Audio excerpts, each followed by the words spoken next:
welcome back to the channels, guys. And I'm your coach of the Detroit Blue Players, Skaz the Weeb, and I am here with Shiro, coach of the LA Yampers. How you doing, Shiro? Good. How's everyone? We have quite an announcement for you guys today. We have been chosen from a list of nearly 80 applicants to participate in SPL D-League, which is a SPL development league hosted by Shuckle King, with a large focus on helping up-and-coming creators learning from some of the best PokemonDraftLeague YouTubers in the game.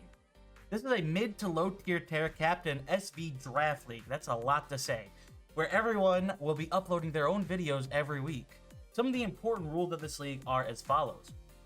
Each coach will be drafting 9 to 11 Pokemon. You will have 20 points to spend on Tera captains. It is open Tera with Tera preview, meaning that you can choose any Tera type that you want for your Tera captains each week, but you have to tell your opponent before the match. There are 12 coaches with top 8 making playoffs.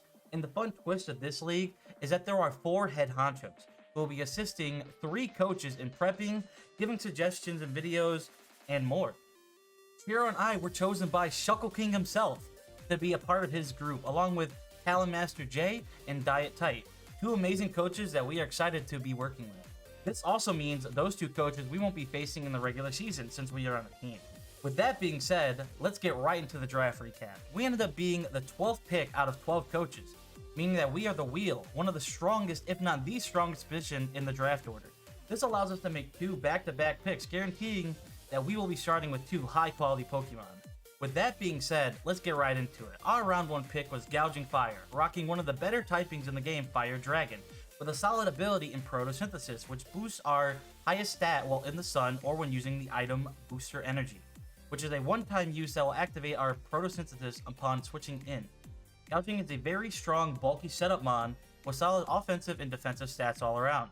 Able to set up using Dragon Dance and can weaken our opponents using moves like Breaking Swipe, which lowers their attack, making it hard to take down Gouging Fire. It has a reliable recovery with Morning Sun to help it recover its HP when using Flare Blitz or if it's taking damage while setting up. When it isn't using Flare Blitz, it has another reliable fire move in Heat Crash, which can be used over Flare Blitz in a good amount of situations. Along with its Dragon and Fire moves, it also has Earthquake for electric types, Iron Head for fairies, Psychic Finks for fighting types and to break screens, and a few other situational moves. But most of the time, you'll be clicking his stab attacks. Physical attackers have to be aware of Gouging Fire because he also has his own signature move in Burning Bulwark.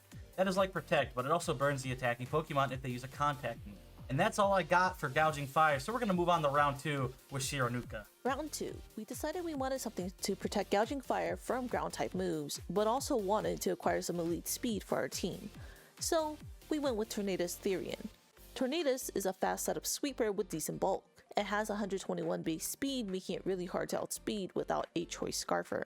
Flying is a solid offensive typing and has an immunity to ground, which helps out our Gouging Fire when it's being threatened by ground type moves. It can be used as a setup sweeper with a strong attack stat with bulk up, or strong special attack stat with Nasty Plot. It can hold an AV with its regenerator skill, and heal a third of its HP each time it swaps out, making it harder to KO. On the special side, it has some pretty strong stab moves in the form of Hurricane and Bleak Wind Storm. In terms of coverage, it has Heat Wave, Dark Pulse, Sludge Wave, and Weather Ball, so getting up a Nasty Plot can really put you in a favorable position during the battle.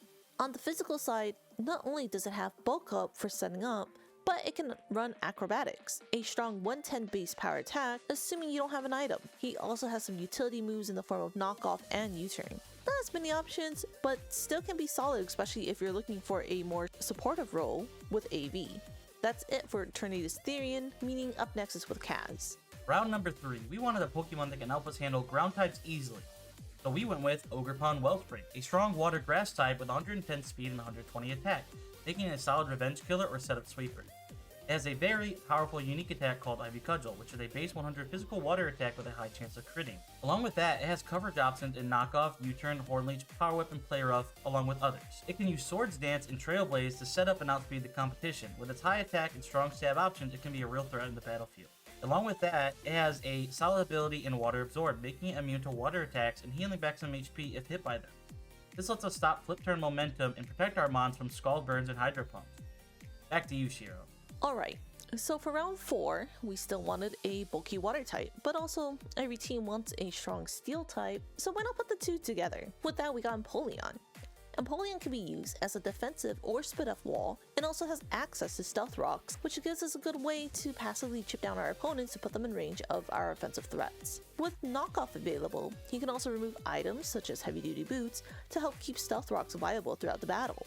Empoleon also has reliable recovery with Roost and can be a slow momentum mon with its access to Flip Turn. With access to Roar and Haze, it makes it difficult to set up against Empoleon. It also has the ability Competitive, which is situational, but if activated, can be pretty threatening, especially with its offensive moves such as Surf, Ice Beam, and Flash Cannon.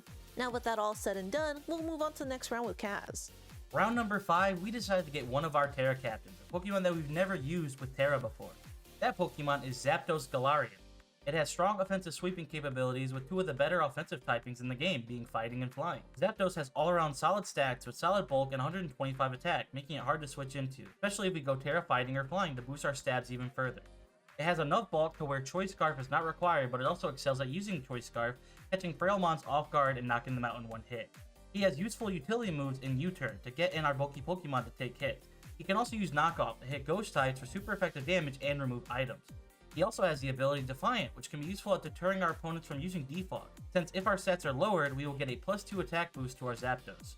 This Pokemon has a lot of potential to be a super strong, powerful wall breaker for our team, and we are excited to give him a try. Back to me, Kaz. So for round number 6, this round we were looking to grab one of our first spinners for hazard control, and we also wanted to get a ground type of our own since it is one of the best typings to grab. This will help us protect our team from electric type attacks. So we decided to pick up Excadrill, a ground steel offensive sweeper with 135 attack and 88 speed. It has a couple of useful abilities in Sand Rush, which doubles our speed in the sand, and Mold Breaker, which can stop mons with Levitate from avoiding our earthquakes and allows us to ignore other abilities such as Sturdy. What it lacks in defense, it makes up for in offensive prowess. It can be a useful spinner and Rock Setter if we don't go the sand route, since we can hold an item like Focus Sash, which keeps us from getting one-shot. In the sand, it can use Swords Dance to power up even further and press Stab Earthquakes to break through the team with its doubled speed. It is not easy to outspeed this Pokemon in the sand. And with that, we're going to go on to round number 7. Back to you, Shiro. So for our 7th round pick, we wanted a support mon with access to Wish and a typing we haven't picked up yet. With that, we chose to go with Sylveon. It's a bulky fairy type with the ability Pixelate, which changes normal type moves into fairy type moves along with boosting its power by 20%. It also has access to Wish and Baton Pass, which allows it to safely get in mons that need to be healed or to heal itself, making Sylveon even harder to take out. With its incredible SPF bulk of 130 and HP of 95, it can swap into most special attacks with ease. It can also be an underrated physical defense wall thanks to its solid HP stat. But don't let this little guy fool you. It can also set up with Calm Mind or be holding Choice Specs to dish out tons of damage with Hyper Voice. Its only downside is that it struggles fighting Steel and Fire types due to its lack of coverage, but that's what Ogerpon and Excadrill is for. By this point in the draft, we were getting lower on points and still need to fill specific roles on our team. The snipes were flying, and we ended up missing out on Tera Boliva, so we had to remake the team. After remaking our team, we found a hidden gem, Vikavolt. We had a bit of a ground weakness and lacked a special wall breaker, so this Pokemon fills out those roles pretty well. It also has access to one of the best hazards out there, being Sticky Webs, a hazard which slows down grounded opponent mon speed by 1 stage if they aren't wearing heavy duty boots.